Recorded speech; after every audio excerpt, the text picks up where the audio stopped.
We are born free. And we will die free. The time in between, though, that's complicated. In that time, governments, institutions, and our egos will limit our ability to find true freedom in this life. These are real stories of real people overcoming the odds, persevering in justice, and unlocking their potential. Welcome to Finding Freedom. Here's your host, John Odermatt.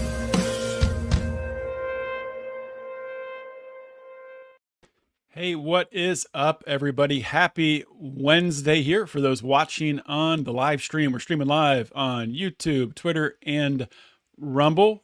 For those of you listening on the podcast platform, which is most of you, welcome as well. Wherever you come from, just happy to have you here today listening in and excited, really excited for you all to watch or listen to this episode with Sheriff Mack. He's someone that I've really looked up to for quite a while in my 10 years of podcasting, and finally was able to get him on Finding Freedom. I'll introduce Sheriff Mack in just one moment, but first, a plug. If you like what we're doing here at the Lions of Liberty Network, if you like my show and Brian's show on Wednesdays, please consider becoming a supporter on Patreon or on Locals. You can do it easily by going to those sites, typing in Lions of Liberty, and picking a level which matches up with what you want. So check that out. And without any further delay, let's get into an introduction for Sheriff Mack. Sheriff Mack is an author, speaker, and former sheriff. He served in a wide variety of roles over the course of his nearly 20-year career. He was elected as Graham County Sheriff back in 1988. In 1994, Sheriff Mack and 6 other sheriffs challenged the constitutionality of the Brady Bill, and they fought it all the way to the Supreme Court and won. We're definitely going to talk about that. He was sheriff for 2 terms, and now he is currently a teacher, a consultant, and he empowers people around the world. One way he does that is he started the Constitutional Sheriffs and Peace Officers Association, CSPOA, which educates citizens as well as sheriffs and other peace officers on the Constitution and limitations. And also, it's a long intro, but it's worth it.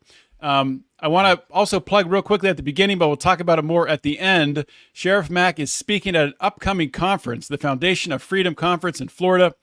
It's going to have constitutional attorneys, county supervisors, sheriffs, and they'll all be sharing how they dealt with the usurpation of the 1st, 5th, 9th, 10th, and 14th Amendments during COVID. We've talked a lot about COVID tyranny on this show. This is a way that we're making sure that doesn't happen again. So, Sheriff Mack, welcome to Finding Freedom. Well, thank you so much, John. It's a pleasure to be with you, and I look forward to be on your program. So, again, it's a privilege, and thanks for having me. Well, it's a privilege to have you here, and I think a good place to start, something I think my audience would benefit from. Probably everyone's heard of you. I think they're probably at least a little familiar, with your federal case that you won. But one thing that I'm not as familiar with is when you look back on your career. Obviously, at some point, a light bulb went off. And you realize that the way police officers are acting, the way the federal government is acting tyrannical, didn't align with your beliefs. So can you talk a little bit about if there was a light bulb moment, when that occurred, and take us through that? That's very intuitive of you, because that's exactly what happened. And it happened, the light bulb went off, the epiphany occurred while I was writing a lady a ticket. And it was an extremely emotional time for me. And it obviously was for her as well. But she ran a stop sign right in front of me. And the reason is because I looked inside her car. I could tell what she was doing, why she lost track of herself on the road, because she had like 5 or 6 kids that were fighting. And it looked like the Tasmanian devil inside her car, just everything, heads, legs, hands, feet, kids, and she was trying to settle him down. And then by the time she did and looked back on the road, she had just ran the stop sign. And she looked over at me, and, and I just kind of go like that because I'm in a marked car. I'm in a police car. And this was actually sometime in 1983. And I had just finished an undercover narcotics assignment for most of the year of 1982. And I was back on patrol, and I do what cops do. We write tickets. Right. And that part really hit me. And this lady pulled over. I didn't even have to turn on my red and blues. She just pulled over because she knew she'd been had, and she was having a horrible day. And I was just about to make it worse. Mm-hmm. And it was obvious she couldn't afford this ticket. She was in a dilapidated old Datsun compact station wagon. It's a good memory. Wow. Yeah, well, it kind of hit me because I looked the car over very well, and she was poor, and her kids were very unkempt, and some of them were still crying and fighting. This lady just had her driver's license and registration out the window as soon as I pulled up, and she never said a word to me. She didn't say, "Oh, please don't give me a ticket. This is a horrible day," or anything. Nothing. She wasn't crying. Some of her kids were, like I said, but and I thought, wow, this is going to be easy. I don't even have to fight with her. I don't have to argue with her. I'm just going to write the ticket. And then when I came to the end of the ticket, and that's where the officer puts his serial number and signs his name, I just finished signing my name, and then I paused. And I really felt something happening to me. It was some sort of out with the bad, in with the good moment, out with the old, in with the new. And I looked down at this dejected, depressed woman. I looked down at her snotty-nosed kids. I looked down at her cruddy old car. And then I looked at me. And I asked myself a few questions, and I said, Mac, is there anything you're doing here that's helping this family? Are you really a public servant, or are you a tax collector? And then I said, is there anything you're doing here that's bringing honor to the badge you wear on your chest? And I now was more depressed than this lady. I was ashamed that I had forgotten compassion and true public service and helping people. And so I just walked away from her. I did not give her the ticket. I handed her back her license and registration, and I walked away without saying a word to her, because I wasn't going to give her a chance to, oh, thank you, officer. Thank you so much for not writing me this ticket. Yeah. I deserved no thanks whatsoever. I just wanted out of there. I wanted away from this. And I said, why? I kept asking myself, why do we do this to people? Why do we have cops? Why do we have government? And so I started looking for those answers, and I ran smack in the face of the Constitution and the oath of office that I took. And I even went to the city clerk's office and got a copy of my oath.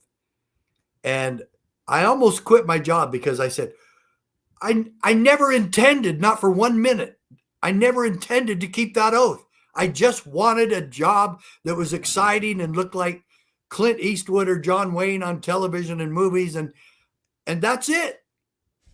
I never intended to do anything to keep that oath.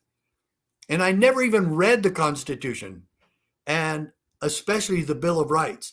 And I started studying all of that. I said, there's no way I'm going to do this anymore. I'm not going to be a hypocrite. I'm not going to be violating my oath and not caring about it.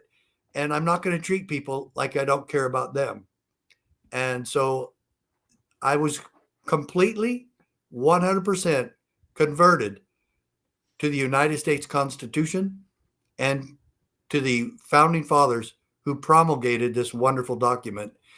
And I continued on with my job, but I became a detective after that. So I wasn't working patrol too much. I was sharing my concerns with some of my supervisors and also other officers during briefings. And I became known, of course, the constitutional cop, and there's Mack with his Constitution again, And then a crazy thing happened, another epiphany happened, and my wife's parents kept calling me and wanted me to move home to Arizona and run for sheriff. And neither one of my wife, we didn't want to do it. Neither one of us wanted to do it. And it just didn't seem to be the right thing to do. And then another epiphany happened, and we moved home to Arizona. This was in Provo, Utah, where I started my police career. And we drove the 750 miles, put the kids in school down in Pima, Arizona, where my wife grew up. And I ran for Graham County Sheriff, and I hadn't even lived there for 12 years. And then I was elected in 1992. I was reelected. And in 1994, January 21st, 1994, agents of the BATF showed up in Phoenix at a Sheriff's Association meeting, and they told us how we had to enforce the Brady Bill, which was a gun control scheme promulgated by Congress and the White House, and that the sheriffs of this country, all of us, had to enforce it for them for free. And I wouldn't have done it had there been money attached. But just so you know, there was no money attached, no agreement, no contract. Just, you will do this. Now get this. This is true, John. You got to understand this. All your listeners have got to understand this. The federal government threatened to arrest us if we failed to comply. Really? True story. It's in this little book. The highlights of the case are in this little book. I studied the case over and over. I put all the highlighted parts, the best parts, in this little book so all of you can have it and share it with others. But the threat of arrest is in this booklet. And it's right in the legislation, the bill itself, that if we didn't do it, we were facing a year in prison or a $10,000 fine or both. What was the reaction? What was the reaction in the room from the other sheriffs or afterwards when you're talking with them? Complete profanity. I mean, all these other sheriffs, and I don't throw F-bombs, but there was a lot of F-bombs, and I don't cuss too much. I'll say it every now and again. I'll damn in hell a little bit here and there, but I do not throw F-bombs, and I don't. And so and they totally convinced me that we're not going to do this. Every single one of them acquiesced at the end of the day. Every one of them. They said, well, you can't fight City Hall. We'll just have to do the best we can. I hate this bill, but we're just going to have to do the best we can. They kept saying, we can't fight City Hall. And I said, who wants you to believe that?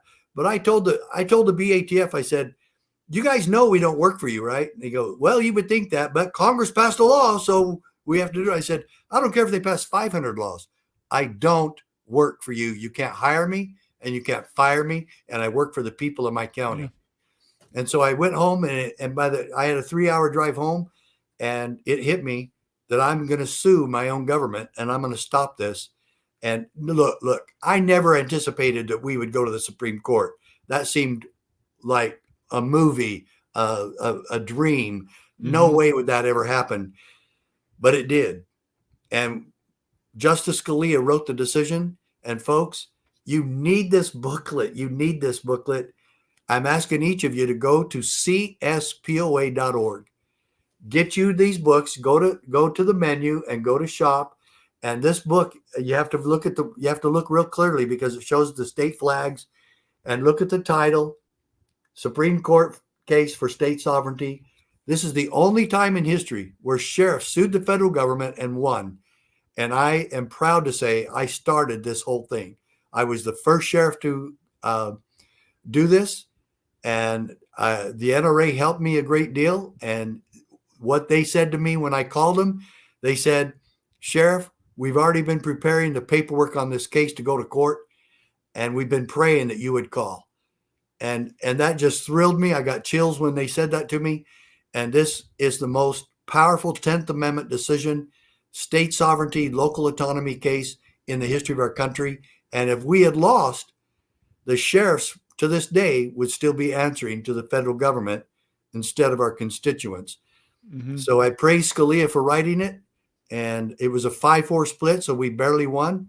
But this is my life now, and preserving our Constitution has been my life for the last 35, 40 years.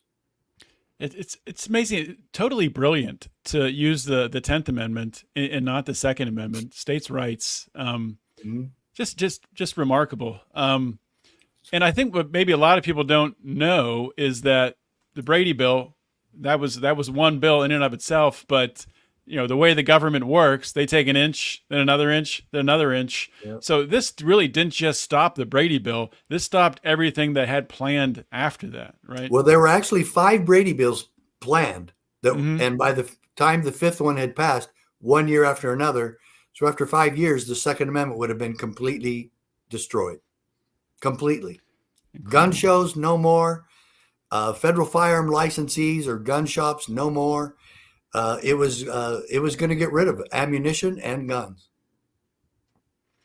No, it's crazy, and they don't stop. Obviously, they're still no. They don't care about this case. They keep violating it every day, just like Biden. He was told by the Supreme Court that he couldn't give back student loans. Student loans are illegal, folks. The federal government has no authority to be doing loans to people for school or for jobs or for anything else. Mm-hmm. They're completely illegal, and it was illegal for Trump. It was illegal for Biden to give it back to students, and it was against the law to begin with, and then he violated the Supreme Court decision. And I want to ask every sheriff in this country, do you as sheriff, do you as a chief of police or peace officer, do you have an obligation to enforce this ruling? To live the Constitution, enforce and obey the U.S. Constitution. This decision is vital to the law enforcement community to make sure that we understand our role in preserving our God-given republic. Can you expand on the importance of sheriffs in this country? Yeah. From the founding and the history of that? Well, the office of sheriff goes back even before Columbus had a twinkle in his eye to come to America. Over 1,000 years, the office of sheriff existed in the world, and mostly in old Anglo-Saxon law and English law. And then in America, 3 of the founding fathers that signed the Declaration of Independence were actually former sheriffs. And so the office actually preceded the making of America. Oh, wow. And so he was always the ultimate protector of the people, and that's what he is today. But he used to be appointed, and we are against any kind of appointment by government officials. King County, Washington has now made it to where the county commissioners appoint the sheriff instead of the people electing him. Folks, we're a constitutional republic because we, the people, decide, and we, the people, are in charge of this government, not bureaucrats. We, the people, are the first 3 words of the Constitution. And that's why we, the people, have got to be involved in this. And the power of the sheriff comes directly from the power source, we, the people. And we answer to them. And if sheriffs would just learn and understand that therein lies their power, and their promise is one of dedication to the Constitution and civil rights. Something I've heard you talk about before is, how sheriffs really, one of their chief role is to protect the people against democracy, against mob rule, against infringements on. John, are you a danger to democracy? Oh my goodness. Yeah. Since we're not a democracy, it wouldn't be a problem to be a danger to it, because, how did we come to the point where we are also brainwashed in this country that America was supposed to be a democracy? That is so crazy. Absurd. Yeah. Find me any place where the founding fathers or any of our foundational documents said that the founders were trying to, or supposed to, or required to develop America into a democracy. I can show you lots of times where they talked about republic, but I cannot see anyone or any reference at all anywhere in our foundational documents even in the Articles of Confederation that preceded our Constitution, there's no mention of a democracy. Mm-hmm. Let's see. What does the pledge say? And to the republic Right. for which it stands. And so that just shows how far off we are. Besides the bullying and intimidation of a lot of these bureaucracies, especially the IRS, how Congress has allowed the IRS to exist and to do the bullying that they do and the cruelty that they do to people across the country, and most of it is fabricated to begin with, and I can't believe we still do this, and I can't believe that both the Republicans and Democrats in Washington D.C. have allowed these federal agencies to continue the cruelty against the American people. Yes, it's complete thuggery. I mean, you talk about the IRS. That's exactly what they are. They're a mob of thugs. Yeah, but let me tell you one other thing along with your question. Yeah. This will show you the tale of two cities, the tale of two sheriffs, as I like to call it. A sheriff in Tampa, Florida, arrested Pastor Rodney Howard Brown for simply during COVID. I don't care when it is, but it was during COVID mandates. Mm-hmm. No laws were passed regarding COVID mandates, but it wouldn't matter to me if they did. The First Amendment is the supreme law of the land, not subordinate legislation that's passed in the states or counties or federal government. Doesn't matter where. The First Amendment is supreme to all of that. And my job as a sheriff would be to adhere to the principles of the Constitution, especially the Bill of Rights. Mm-hmm. So Pastor Rodney Howard Brown was arrested simply for conducting church in America. But yet another sheriff, Glenn Hamilton in New Mexico, was contacted by a pastor in his county by the name of Dr. Caleb Cooper. And he went to the sheriff and said, Sheriff Hamilton, I am not going to close my church down. I know that this is an essential part of America and our community. And by the way, the government doesn't run my church. The Lord runs my church and our church. And that's how every church should be. And I want to know, Sheriff Hamilton, what you're going to do to protect me and our congregation from being shut down by the state. And Sheriff Hamilton said very courageously and correctly, if it takes me having to go to jail myself, I will do everything in my power to protect you and keep you open. Wow. Sure enough, the state showed up, tried to shut him down. The sheriff very creatively said, hey, state police, I have deputized every single person in that church. They are under my authority, and they are required by the sheriff's office to remain open. The state police left, never came back, and Pastor Cooper and his church never shut down, not one single day. And Sheriff Hamilton and Sheriff Cooper and Pastor Cooper will be attending our conference on September 6th and 7th, that every American should be there to hear their story. This is American principle. This is American idealism. This is the American dream.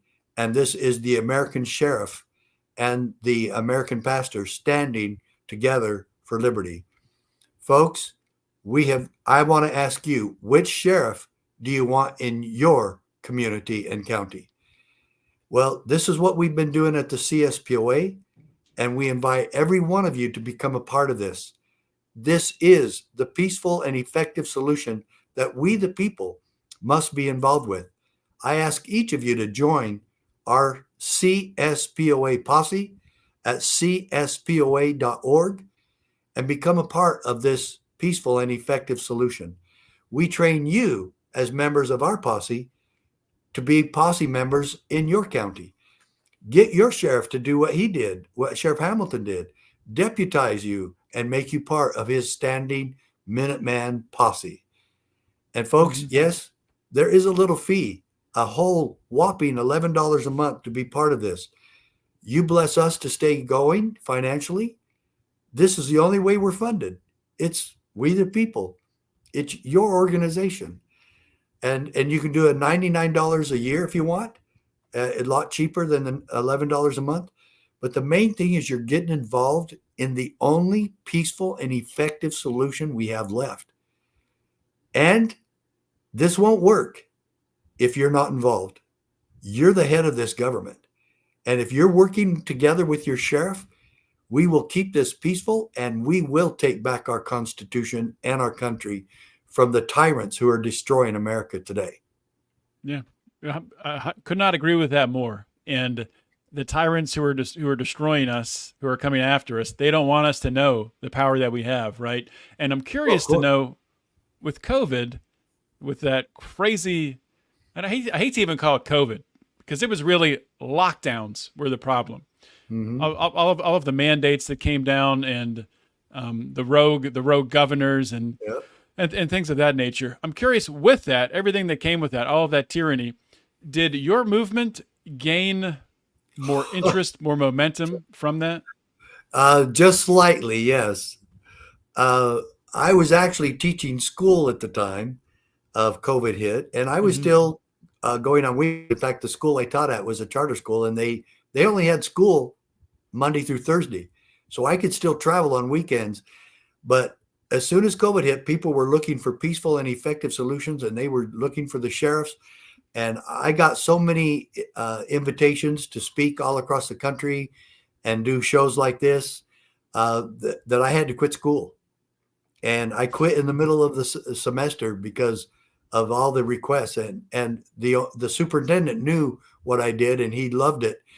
And he said, well, if I need you to stay till May, could you do it maybe? Because we're trying to find somebody in the middle of the year. I said, if you can't, I will not leave you stranded. No. But they found somebody, and I left in December, and I actually got COVID during the holidays, and thought I was going to die. But at the same time, my nurse nephew came and gave me an IV. I was taking hydroxychloroquine besides the IV because I couldn't keep anything down. Nothing. I couldn't keep anything, nothing, not water, not anything. So he came over and hooked me up with an IV, and I believe that the hydroxychloroquine and my nephew saved my life. But you know what else my nephew said? And he's not much of a right-wing patriot like you and I. He's a good kid, and I've known him all his life. And he said this to me. He said, "Uncle, whatever you do, do not go to the hospital." Yeah. A nurse telling me not to go to the hospital because he saw what was going on, and he didn't know what they were doing necessarily, or how, but he knew people were not being cured and not leaving.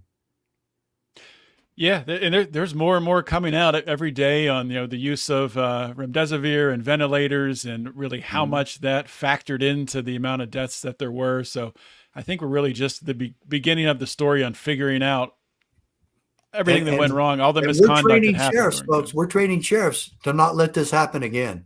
And 550 sheriffs in America stood against the COVID-19 mandates. And I believe they saved a lot of lives. Could not agree more. So let's talk current events a little bit here.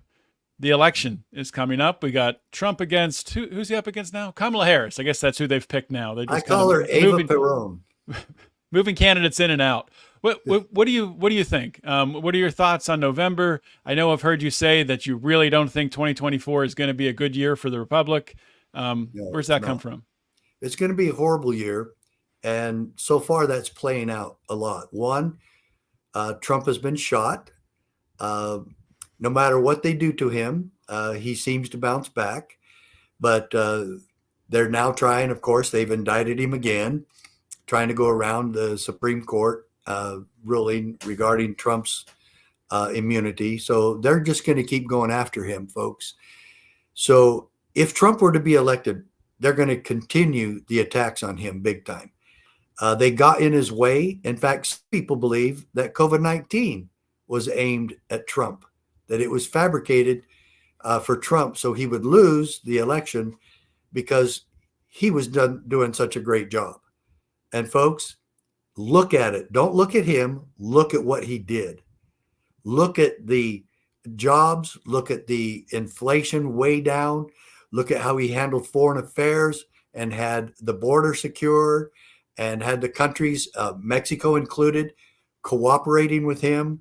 What he did with North Korea, what he did with China.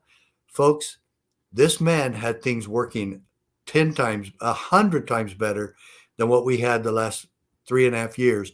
And now the Democrats are voting for the person who had no clue about anything going on, who is now lying about the border being secured, who is lying about the benefits of Bidenomics, who is lying about the crime rate and the human trafficking rate exponentially raising, the fentanyl deaths of 100,000 a year, overdosing deaths, and even worse, the sexual exploitation of children, the cartels and the gangs and the international terrorists that have now set up shop in America. Middle Eastern terrorists have set up shop in America, folks. And so that's why I'm saying, and I have said for the last year, that 2024 would be a horrible year for America. If she's elected, that will very well come true. If Trump is elected, there's going to be horrible violence. And intel shows, and I've talked to some other sheriffs about this, that October 7th is going to be a bad day. And that it's going to be an attack against the United States of America from terrorists who have already infiltrated America. Folks, you need to work with your local authorities in securing infrastructure and electricity grids and power grids. If those power grids are in your state or county, you need to get security on top of them right now, and security for our water supplies. And you need to be prepared. And we offer all of that at our website at CSPOA.org. The main thing you can do is become a part of this peaceful and effective process and work with your sheriff to make sure it happens. Well, you know, it's it is a dark time in this country, and everything you laid out there, there's nothing I could disagree with. Those are all major risks, and I do think either way it goes with the election, things could get pretty ugly. It's going to get pretty ugly. But you did lay out earlier. I mean, I feel like we had a very optimistic episode reminding people that the power is in their hands, right? So people need to get involved. It's a peaceful and effective process. It's peaceful, folks, and it's up to you. Yes. 100%. So I want to be respectful for your time, but before I let you go, I want to give you a chance to plug everything that you talked about. I will also link to everything on the show notes page as well. Thank you. Yeah, folks, this is a Save America action plan. It's not a meeting where you come up and pat somebody on the back for a great speech. No, that's not what this event on September 6th and 7th is about. It's about an action plan, and it's about you being involved. And right now it looks like maybe there's going to be 350 people there. Every one of those people need to go out to the country and make this happen. We're going to be putting it out more. I don't even know at this point if we're going to streamline the event, but I hope so, that we can stream it out to everybody. But folks, this is the thing. Regardless of this meeting, or if you are very close to this meeting, we want you there. Okay, go to Orlando. Go to CSPOA.org. Let me say that slower. CS as in Sam, P as in Paul, O-A, CSPOA.org. And look at the flyer right there on the front about this conference. If you want to help us save America, be there. If you want to help save America, get your sheriff there. Get your mayor, city councilman, county commissioners. Get your county attorney there. Anybody that's in elected office, folks. You can be there. You should be there. And I got to plug in my power cord just to make sure this doesn't go off prematurely. And folks, you should be there. Will it take some sacrifice to get there? And do you have time to get there? You probably don't. Can you afford not to be there? Absolutely not. So get there, call us, email us, whatever you need, any questions you might have, talk to your sheriff about it, and then win, lose, or draw, be a part of our posse that we train every Wednesday. We have a Wednesday webinar today where we're training all of you who are members how to work with your sheriff, how to stand with him in defense of our Constitution and our American Republic. Sheriff Mack, definitely one of the most important episodes I've ever done. Thank you so much for coming on Finding Freedom. All right, that is a wrap for today's episode with Sheriff Mack. I just have one plug, one thing to request. If you don't know, on my Finding Freedom solo feed, so we have our Lions of Liberty Network feed and also my Finding Freedom solo feed, I've started a new podcast series called Pursuit of Freedom, where I'm documenting my change from being a corporate employee to a full-time entrepreneur. So please go ahead and subscribe to that, to Finding Freedom, if that's something that interests you. If you're either already an entrepreneur, if you want to become an entrepreneur, going to have some really, really good content. With that being said, that's really all I have for this week. I will link to everything that we talked about today, that Sheriff Mack talked about today, on the show notes page at lionsofliberty.com. And with that being said, I'll see you all next week. In the meantime, always remember to keep your head up and the fires of liberty burning.